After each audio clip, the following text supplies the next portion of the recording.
Yes.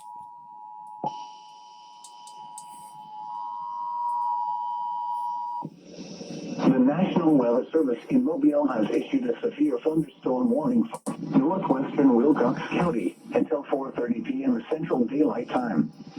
At 3:55 p.m. Central Daylight Time, a severe thunderstorm was located over Consul, or 14 miles south of Uniontown, moving northeast at 60 miles per hour. Hazard: 60 miles per hour wind gusts and quarter-size hail. Source: radar indicated. Impact: hail damage to vehicles is expected.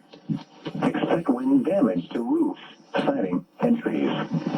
This severe thunderstorm will remain over mainly rural areas of northwestern Wilcox County. A tornado watch remains in effect until 7 p.m. Central Daylight Time for south central Alabama. Remain alert for a possible tornado. Tornadoes can develop quickly from severe thunderstorms. If you spot a tornado, go at once into the basement or small central room in a sturdy structure.